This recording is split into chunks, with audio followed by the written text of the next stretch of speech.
हमें से हर आदमी की लाइफ में कोई ना कोई एक आर्टिस्ट होता है। जैसे आपकी क्लास में कोई ना कोई एक ऐसा क्लासमेट होगा जो लोगों को देखे और उसके पिक्चर को एग्जैक्ट किसी पेपर पे उतार दे। मीन्स ये जो वीडियो आप देख रहे हो, जो इमेज अभी आप देख रहे हो, एग्जैक्ट यही इमेज एक प्रिंट आउट में आपको देखने को मिलेगा अगर उसने ये ठाना कि इसे ड्रॉ करना है।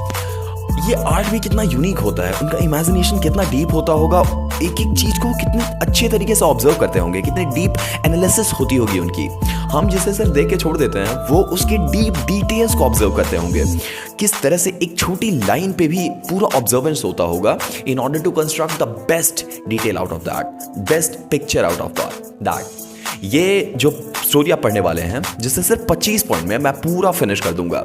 इस स्टोरी में हम बात करेंगे आर्ट की। किसकी आर्ट की बात करोगे सर? पेंटिंग, ड्राइंग और आर्टिस्ट की बात करेंगे। सर बात किसकी करनी है, क्यों आर्ट की बात करनी है? क्योंकि ये चैप्टर एक एनालिसिस है चाइनीज पेंटिंग और यूरोपियन आर्ट की, चाइनीज आर्ट और यूरोपियन आर्ट की। चाइनीज जो ड्राइंग करते हैं, जो आर्ट बनाते हैं, और यूरोपियन जो आर्ट बनाते हैं, ड्राइंग करते हैं, उन दोनों का कंप्लीट एनालिसिस आपको देखने को मिलेगा इस चैप्टर में। स्टार्ट करते हैं। एक बार की बात है, एक चाइनीज पेंटर था।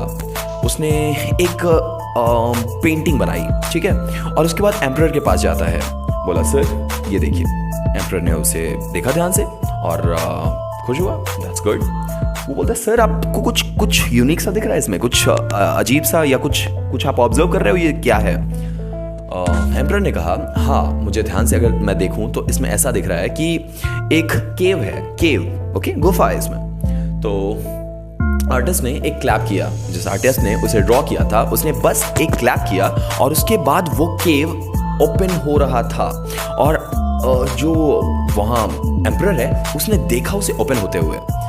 अब जैसे ही वो केव ओपन होता है, जो हमारा आर्टिस्ट है वो ऑटोमेटिकली उसके अंदर चले जाते हैं। एक मैजिकल केव था वो, उसकी बस क्लैप हुई और वो आर्टिस्ट उस केव के अंदर चला गया। और उसके बाद जैसे ही ऐसा होता है कि वो आर्टिस्ट जिसने उस आर्ट को बनाया था वही उसी आर्ट के अंदर चला गया और उसके बाद वो आर्ट भी डिसअपीयर हो गया। ये क्या है? ये कौन सा स्पिरिट है? ये कौन सा आर्ट है? चाइनीज आर्ट जो होता है वो व्यूअर के इमेजिनेशन को कंप्लीट करने का काम करता है। चाइनीज आर्ट व्यूअर के इमेजिनेशन को कंप्लीट करने का काम करता है। ऐसे समझो कि मैंने ड्राइंग बना। इस पूरे चैप्टर का ये लाइन एक तरह से समरी होगा। अगर आपको ये लाइन याद रहता है तो आप कुछ भी लिख सकते हो इस चैप्टर के बारे में। चाइनीज आर्ट बताता नहीं है कि मैंने क्या ड्राइंग की है, वो आपको समझना होगा उनकी ड्राइंग। मीन्स ड्राइंग आपके सामने होगी, चीजें आपके सामने दिख रही होंगी, लेकिन आपको बहुत प्रेशर लगा के समझना होगा कि इस आर्ट या इस पिक्चर में किस चीज की ड्राइंग है और इस ड्राइंग के हेल्प से ये आर्टिस्ट क्या कहना चाहता है, बताना क्या चाहता है। वेयर एज अमेरिकन और यूरोपियन आर्ट जो होते हैं वो ड्राइंग ऐसे बनाते हैं जैसी कि रियलिटी हो और जैसे समझ जाओ आप। अगर आप मेरे बैकग्राउंड को देख रहे हो और अगर मैंने एग्जैक्ट इसी को ड्रॉ कर दिया तो मैंने किया यूरोपियन आर्ट का एक प्रेजेंटेशन। लेकिन अगर आपने इन लाइंस को ऑब्जर्व किया, ये जो वॉल पे हैं, इसके अंदर आपको कुछ यूनिकनेस अगर दिख रहा हो और इसके अंदर आप कुछ ढूंढने की कोशिश अगर कर रहे हो कि ये कोई सी का वेव हो सकता है या किसी क्लॉथ का डिजाइन के जैसा कुछ हो सकता, अगर आपने ऐसा किया तो ये चाइनीज आर्ट है। पूरे स्टोरी का यही समरी है। चलिए आगे बढ़ते हैं। ये था हमारा 8वां पॉइंट कि हमारे इमेजिनेशन के साथ चाइनीज आर्ट खेलता है और हमें खुद समझना होता है कि ये आर्ट कहना क्या चाहता है। भाई यूरोपियन आर्ट एम्फेसिस करता है रियलिज्म को, मतलब जैसा दिख रहा है ना आपको लगे भाई ये तो है ही नहीं, मतलब ये है, ये रियल है। फॉर एग्जाम्पल मैंने एक ड्राइंग की और वो ड्राइंग है एक हाउस फ्लाई की, एक मक्खी की, तो ऐसा देखने में लगेगा कि हाउस फ्लाई एक्चुअली बैठा हुआ है, ये कोई ड्राइंग नहीं है, ये एक्चुअली बैठा हुआ है उसमें।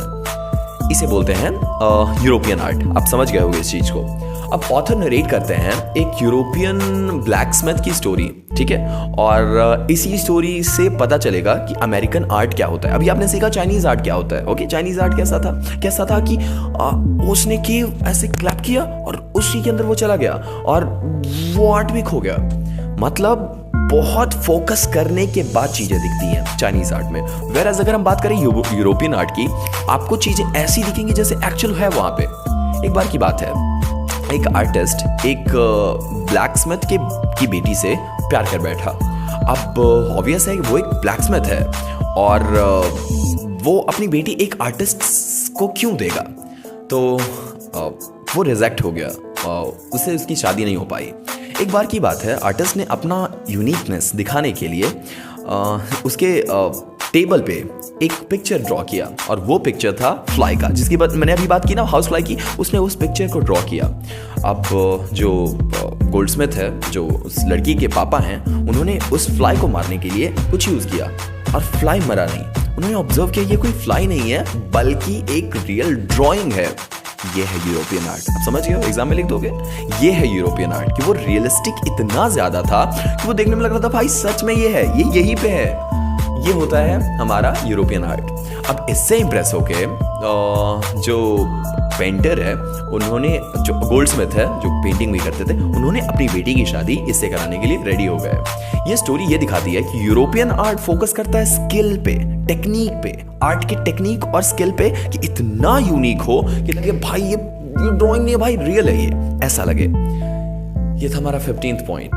आगे बढ़ते हैं। चाइनीज पेंटर वो स्पेस छोड़ते हैं। किस चीज का स्पेस छोड़ते हैं सर?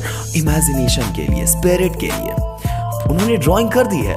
आप इंटरनेट पे सर्च अभी करना चाइनीज पेंटिंग्स और उसके बाद आप अच्छी तरह से समझ जाओगे। आप उसके बाद सर्च करना यूरोपियन पेंटिंग्स, आप पूरी तरह से इस चैप्टर को समझ जाओगे। चाइनीज पेंटर्स जो देखने वाले होते हैं ना, व्यूअर, उनके लिए एक स्पेस छोड़ते हैं कि आप बताओ ना इसमें क्या है। मैंने ड्रॉ कर दिया, मैं बताऊंगा नहीं। अगर मैंने बता ही दिया तो मैंने ड्राइंग क्यों की है भाई? आप इमेजिन करो, आप ऑब्जर्व करो, कुछ मिलता है आपको, इससे कुछ लर्निंग मिल रही है, कुछ समझने को मिल रहा है, कुछ यूनिक मैं बोलना चाह रहा हूं आपसे, आप समझो ना, मैं डायरेक्ट क्यों बताऊं। ये होते हैं Chinese art. Where as reality साफ दिखने लगे, आपको पता ना चले भाई ये डुप्लीकेट है या रियल है, यूरोपियन आर्ट। ये अब इस कॉन्सेप्ट को बहुत यूनिक नाम दिया जाता है। इसे बोलते हैं चांगशुई, शांगशुई, शांगशुई। अब ये क्या होता है? शांगशुई इसे बोलते हैं कॉम्बिनेशन ऑफ यांग एंड यू। यांग एंड यू मीन्स, यांग मतलब होता है माउंटेन और युन मीन्स होता है वाटर। अब इन दोनों के कॉम्बिनेशन से बना ये वर्ड, ये कॉन्सेप्ट ही कहता है कि ये पूरी दुनिया दो चीजों से बना हुआ है, माउंटेन और वाटर, और इन दोनों के कनेक्शन से ही सब कुछ होता है। लेकिन इन दोनों के बीच में जो पार्ट है, इमेजिन करो एक माउंटेन है और यहाँ पे वाटर फ्लोट कर रहा है। इस माउंटेन और वाटर के जो बीच का पॉइंट है, उसी को हम बोलते हैं। अब ये नेचर के ऑपोजिट साइड को ये बताता है। एक बताता है कि ये बहुत ही स्ट्रेंथ का है, एक बताता है कि बहुत ही स्टिल काम है। ये बताता है। चाइनीज को ऐसा बिलीव है कि जो ड्राइंग है ना, जो आर्ट है ना, वो आर्टिस्ट के इनर सेल्फ को रिफ्लेक्ट करता है। अगर उन्होंने कुछ ड्रॉ किया है ना, तो उन्होंने अपनी पर्सनैलिटी से जो यूनिकनेसेस हैं उनको यूज करके एक आर्ट क्रिएट किया है और आर्टिस्ट के इनर सेल्फ को ये दिखा रहा है। वेयर एज अगर हम बात करें यूरोपियन आर्ट की, तो वो दिखाता है एक्सटर्नल वर्ल्ड कैसा है। चाइनीज आर्ट ने अपना इनर सेल्फ दिखाया, यूरोपियन आर्ट ने एक्सटर्नल सेल्फ दिखाया, जो बाहर की चीजें होती हैं उसे दिखाई। ये होता है डिफरेंस। आगे बात करते हैं। चाइनीज की फिलोसफी इन्फ्लुएंस करती है आर्टिस्टिक वैल्यू पे। आर्टिस्टिक वैल्यू मतलब सर, आर्टिस्टिक वैल्यू मतलब जहां आपको यूज करना पड़ेगा अपना inner skill in order to accumulate the learnings, in order to accumulate at least the clue of what has been drawn. है क्या ये? आपको खुद का इमेजिनेशन यूज करना पड़ेगा, आपकी खुद की इंटेलिजेंस यूज होगी, तब आपको चीजें समझ में आएंगी।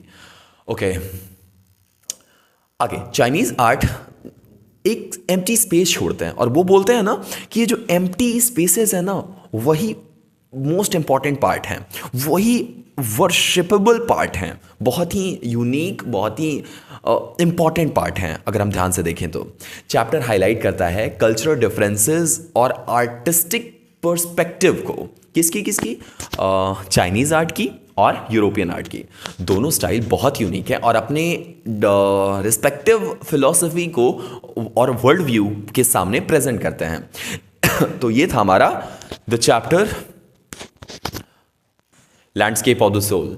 अब इससे रिलेटेड कोई क्वेश्चन हो, कहीं पे कुछ मिस्टेक हुआ हो तो प्लीज़ इसे कमेंट कर दीजिए। अगर कोई चैप्टर है which you want me to explain, आप कमेंट करोगे तो मैं उस पर भी वीडियो बना दूंगा। वैसे class 9th, class 10th, class 11th, class 12th सारे क्लासेस के इंग्लिश के एक्चुअल रियल समरीज और एक्सप्लेनेशंस विजन स्पोकन इंग्लिश पे अवेलेबल है, आप उसे फ्री में देख सकते हो। अपना बहुत ध्यान रखिए, अगर कोई इसमें मिस्टेक हुआ हो तो प्लीज़ माफ़ कीजिएगा और देखते रहिए विजन स्पोकन इंग्लिश। मिलता हूँ नेक्स्ट वीडियो में।